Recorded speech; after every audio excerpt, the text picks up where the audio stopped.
And hello fellow takers, Space Bandit here with another episode of World of Tanks, and today we are in a tier 10 British heavy tank, FV215b.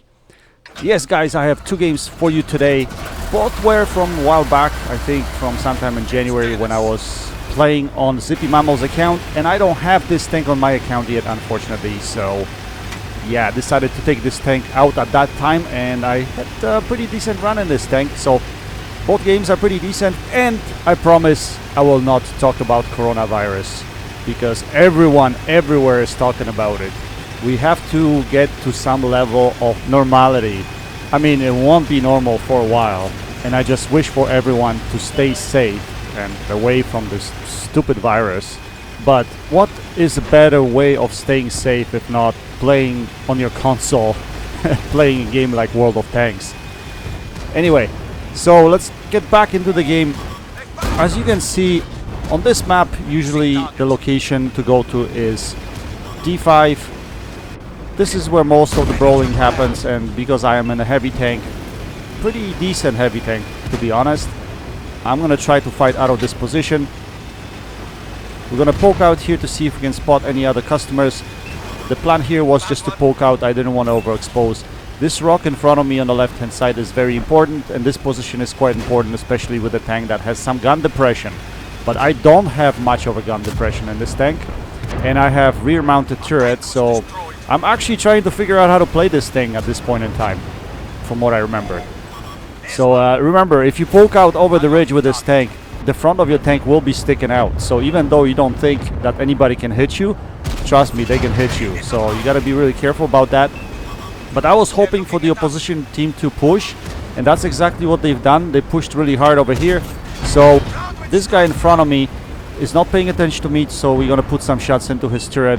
He thinks that the wreck of a tank will be able to protect him there, but it's not, because his turret is visibly poking out and I have shots at him. But I don't know what the hell that was. Yes, game, side of the turret, clean shot with APCR, not penetrating. Yeah. And the problem with this map here, especially if there are snipers back at D2, if you push over from around that corner where this guy was sitting, you're gonna get yourself in a crossfire, that's for sure. Or maybe not a crossfire, but fire from people that are sitting down here on the bottom of the hill, plus the people that are sitting at D2 and tank destroyers there. So on this map, it is strongly recommended to play defensively, because if you overexpose and push too hard too quickly, you are basically exposed to the snipers on both sides of the map. So it doesn't matter if you're on the other side of the map or if you're on this side of the map, you will get exposed. Now this shot here, I probably should have tracked him. Unfortunately, I'm not good at tracking tanks, so I decided not to. No guys, it's not that I'm not good at tracking tanks, but it's... Oh, that shot was sweet. But it's basically the lag. Because I prefer to take damage over my lag, and my internet connection is good, but for whatever reason my connection to World of Tanks is not the best. So I'm overcompensating. I see this Polish heavy tank pushing, so I'm pushing at the same time, but that was a huge mistake. I thought the Death Star was actually paying attention to the heavy tank. I should have waited until he takes a shot before I move forward, but I didn't do that, and luckily I only get splashed. I got hit in the track, and yeah, I would have been out of the game already. So RNG saves me in this situation. Anyway, this heavy tank remaining here, I think it's T10. Yes, it is a T10 Tier 9 Russian heavy tank. And he has to pay other attention to me or to the guys that are, you know, flanking him from the other side. So he decides to pay attention to the other guy. Probably not a wise decision, although who knows. The other guy has higher alpha, I have higher DPM. So regardless, he would have died anyway. So just like that, we cleaned up this area. So yeah, for this map, I've noticed that whichever team pushes first over that middle section at E5 or E6, doesn't matter which side of the map you are, you basically exposing yourself to the enemy tank destroyers that are usually sitting, well, on this side they'll be sitting at D9, so you gotta be careful about that. So I pretty much prefer playing very defensively on this map and seeing what happens. If my team is winning, then I'll push with my team, but then I have to make sure that the snipers are not in the back trying to shoot us. And yeah, paying attention to that pretty much. So playing defensive on this map is strongly recommended. Anyway, it's almost the end of the game. We so far put, what, 3.6k damage. There are 2 customers left on the opposing team. We're going to try to chase them down and take them out of the game. And yeah, this tank, man, it has really nice mobility. I mean, maybe it's not the fastest thing, but going up the hills is not that bad. Like, this is fairly steep, so it slows down significantly here. But the most beautiful thing about this tank is that gun. It's just so amazing. That rate of fire, it's just so great, and the accuracy is so great. You can snipe with this gun, you can brawl with this gun. It's just great. Anyway, so we find this Type 5 heavy, or Type 4 heavy, and he's full health, so we're gonna chow down on him as much as we can. We're gonna try to side scrape here, and we've loaded APCRs, of course, because if we need to go through his turret, it's gonna be difficult. So that's what I was trying to do here. But yeah, we're gonna try to juice him as much as we can. Now this E100 goes in. We still have shots at this guy's turret, so we're not gonna move forward. We're just gonna focus on the turret. And the last shot, I think I went for side of the turret, but that bounced. Probably should have went for the front of the turret or that cupola. So E100 takes him out of the game. Anyway, still a fantastic tank, and I think I'm gonna try to get that at some point in the future. I do have a Chieftain, but I do think that FV215b fits my playstyle, so I think I'm gonna definitely go for this tank. Anyway, we finished with Class 1 Mastery. We made 26,000 credits, even though we were shooting quite a few APCR shells. We ended up with 5.2k damage and 686 assisted. We finished in second spot to the E100, who put up a very nice and respectable 5.6k damage with 5 kills, 16, 18 base XP. Anyway, let's skip to the second game of the evening, and in second game we are on map Fisherman's Bay. There is no artillery in play. It's predominantly tier 10 game, which is going to be a good test for this tank. And usually on this map I never go town, well, almost never, because I mostly play medium tanks, or tanks with good gun depression.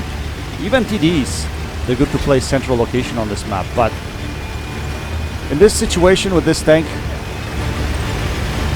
I don't know, I've decided to go there. I don't have much of a gun depression. I probably could have played it out of the middle, but I wanted to test this tank and see what it can do in town.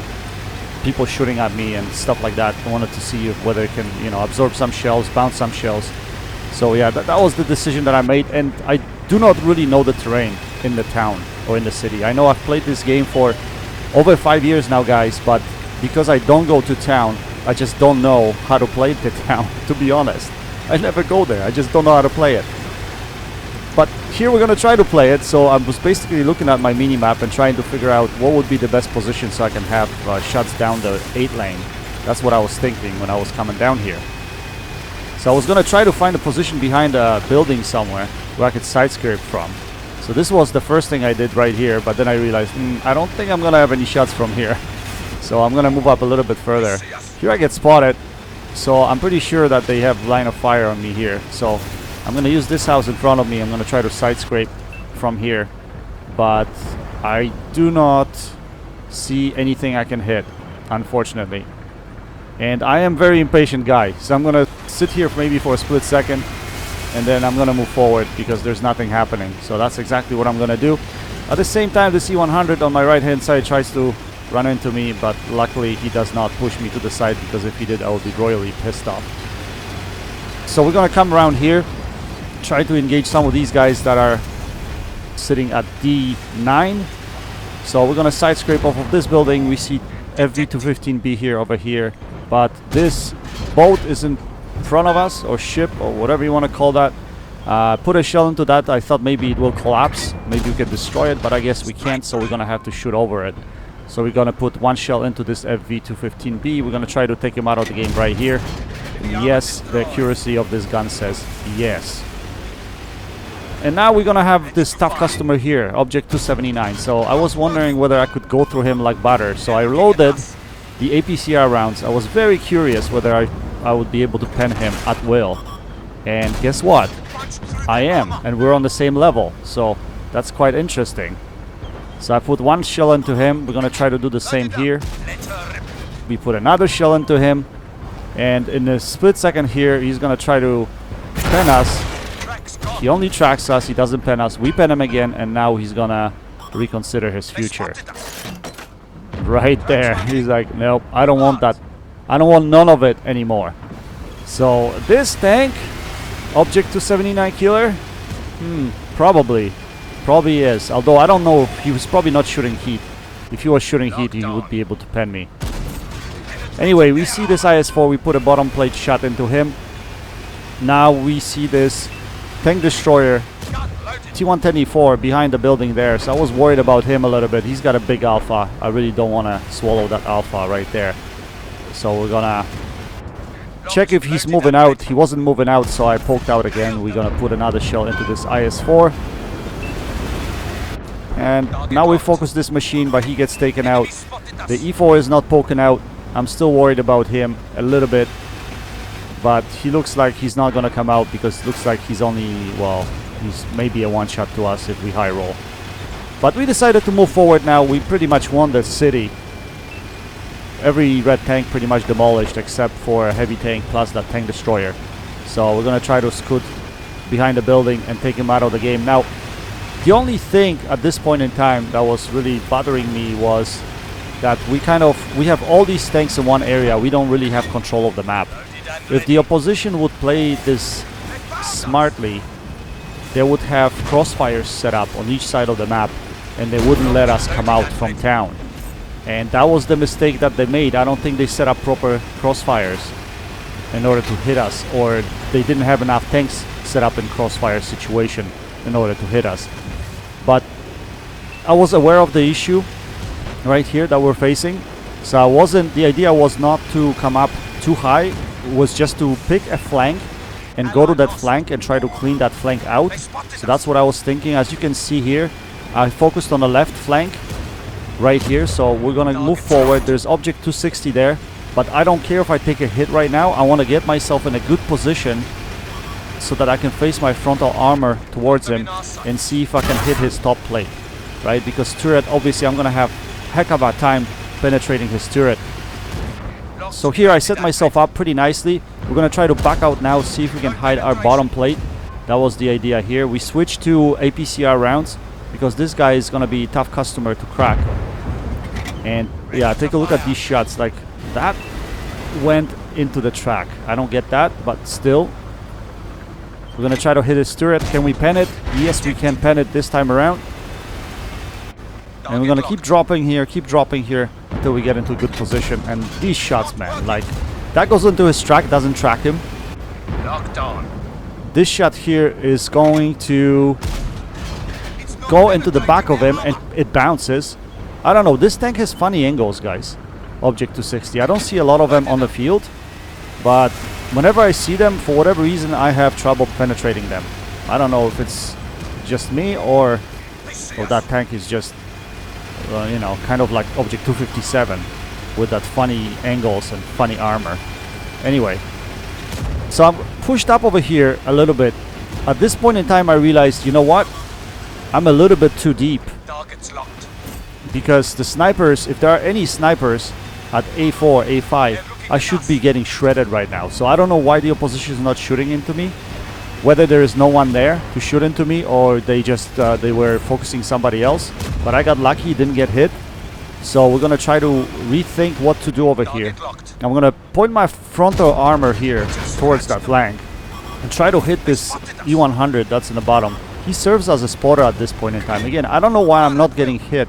And I have a feeling that the opposition just got to that position and they weren't shooting at me. Anyway, this Object 279 is rushing me, so we're gonna track him here. We're gonna try to go to his side so we can easily penetrate him from the side. At the same time, we have protection from these guys that are sniping at A3, A4. There, I got hit finally.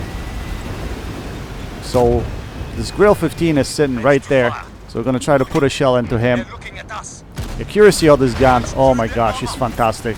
Long distance shots with this gun, man, you can play. This tank is multi-dimensional, guys. Like, you can brawl in it, obviously you can snipe in it, and I think that's what I really like about this tank. I know you can play it only one way. It doesn't have good gun depression. I mean, it has relatively good gun depression, but it's not really a rich fighter when you think about it. It's more of a side scraper. As you can see, Death Star was sitting right there, so I don't understand what the hell he was doing. Like, he could have probably shot me again. I got really lucky, I guess, in this game as well, because no one was really focusing me. But that shot on the move, man, this gun, even on the move, it's good. I mean, it barely missed from that distance. Anyway, it's closing time right now. We're currently sitting at what, 4.7k. We also are at almost 2k assisted damage. Very, very nice game. But we're gonna try to get a little bit extra damage out of this Object 705. And there's nothing better than big, tough Russian tank sitting in the back of the map and sniping. This guy definitely lost the opposition team a game. Because if you have a tank like that, don't snipe from behind. Go in front, go into town, go and start brawling. Don't do this thing, guys. I mean, if you have a tough tank, you gotta help your team win the game.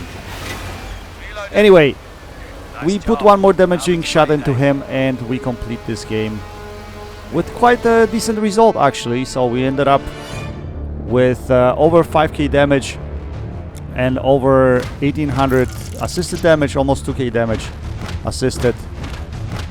So we managed to make 40,000 credits, and that's the thing with this tank. You will always make credits regardless if you shoot APCR or standard rounds, which is quite amazing. We managed to pull out Class 1 Mastery, Confederate Medal, finished second on the team, second to T57 Heavy, who had almost 5k damage, but he did have 6 kills, so I think that trumped my score. Anyway, guys, I hope you enjoyed this video. Go check out Clone Guy 72 and Garadingi, links in the description below. That's it for today. Until next time, happy tanking, Space Bandit, checking out.